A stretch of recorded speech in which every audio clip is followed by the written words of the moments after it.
Coucou tout le monde, on se retrouve enfin pour une nouvelle vidéo, enfin surtout enfin, un tuto j'ai envie de dire.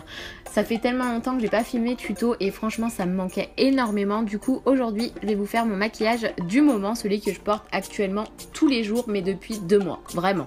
Allez c'est parti.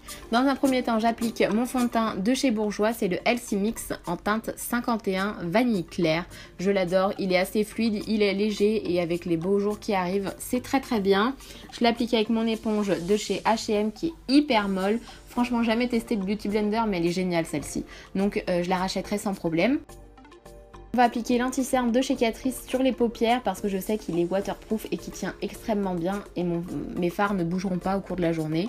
On va passer à l'application de la poudre jaune au niveau des paupières. C'est pour simplement pouvoir estomper un peu plus facilement mes fards par la suite. Et là on va passer au maquillage, je vais appliquer le fard gris de la palette Kat Von D au niveau de mon creux de paupière avec un pinceau assez fluffy. C'est simplement pour avoir une couleur de transition. Oui, je l'ai déjà creusé. Quand je vous mens pas, aujourd'hui c'est vraiment mon maquillage du moment. Et on va passer à la palette de chez Anastasia Beverly Hills. Je vais appliquer le fard rouge brique au niveau de mon coin externe avec un pinceau boule assez précis au niveau de mon coin externe. Et je vais faire des va-et-vient ensuite au niveau de mon creux de paupière. Après, comme bon vous semble, soit vous faites quelque chose de léger. Moi, je sais que j'ai réappliqué de la matière estompée, réappliqué, estompée parce que j'aime bien avoir quelque chose d'assez voyant, surtout avec un fard pareil que je trouve canon. Et avec mes yeux, ça les fait plus ressortir quand la couleur est un petit peu plus intense.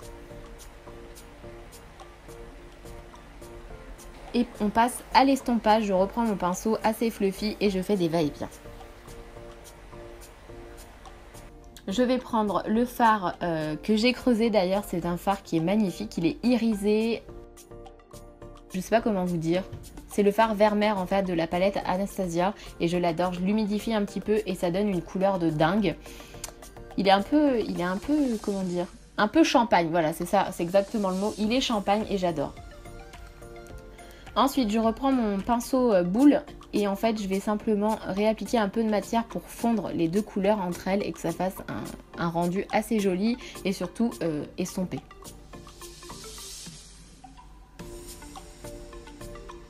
Je vais prendre le fard blanc de la palette Kat Von D, je vais l'appliquer au niveau de mon sourcil pour illuminer un petit peu plus.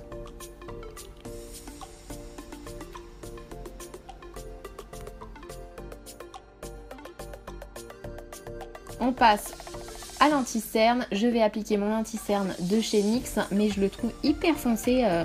Alors déjà sur moi je le trouve foncé, mais en caméra je le trouve extrêmement foncé, je sais pas pourquoi, pourtant j'ai la teinte la plus claire. Mais bon, je l'applique avec ma Beauty Blender comme d'habitude.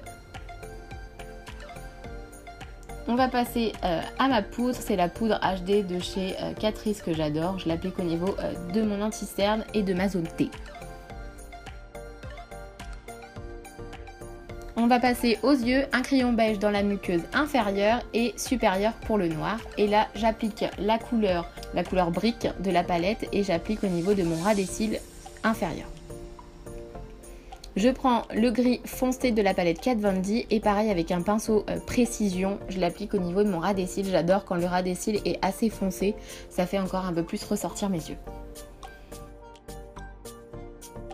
Et là je prends le fard noir de la palette Kat Von D, il est extrêmement noir, vraiment, et je l'applique au niveau de mon ras des cils supérieur. Vraiment légèrement, c'est pas quelque chose de très foncé. Ensuite, je prends mon pinceau pour estomper le tout, surtout la poudre, hein, parce que j'ai l'air d'un clown comme ça. Et on va passer au mascara, c'est le Big Shot de chez Maybelline. J'adore ce mascara, il est génial, il va me faire des cils de fou, vous allez voir. On va passer au bronzer, c'est la Big Ball de chez NYC en teinte 02. J'adore cette poudre, c'est ma poudre préférée. Et voilà, il n'y a rien à dire, elle est juste parfaite. On va passer au blush, j'applique celui de chez Makeup Revolution, c'est la teinte Sugar. C'est un petit rose, un rose bébé on va dire, mais assez léger que j'aime beaucoup. Je l'applique avec un pinceau duo fibre que j'adore d'ailleurs, il diffuse extrêmement bien la matière et en même temps il estompe, il est génial. Et là je vais appliquer l'highlighter qui est vraiment dinguissime. Vous le voyez à 10 km tellement qu'il est waouh. Pour le prix, c'est juste un truc de fou. Vous allez voir la couleur, comment ça ressort, le glow est juste extraordinaire, j'adore. Moi qui n'aimais pas l'highlighter l'année dernière, cette année je me gave avec ça, vraiment. Donc j'en mets à peu près sur toutes mes zones de lumière. On va passer au liquide mat de chez Kat Von D, c'est le Lolita. C'est la teinte Lolita et j'adore vraiment ce rouge à lèvres. Quand ma soeur vient, à chaque fois je lui pique. Par contre j'ai une alternative, sinon j'ai le teinte exotique de chez NYX Lingerie que j'adore. Il est juste waouh. Il se ressemble un petit peu, même si l'autre est un petit peu plus rouge, mais je l'adore. Franchement, c'est deux couleurs que je porte tout le temps. Donc voilà, on en a enfin terminé avec ce make-up. J'espère qu'il vous aura plu. Moi j'adore ce genre de maquillage. Et nous on se retrouve très vite pour une nouvelle vidéo. Prenez soin de vous et à bientôt!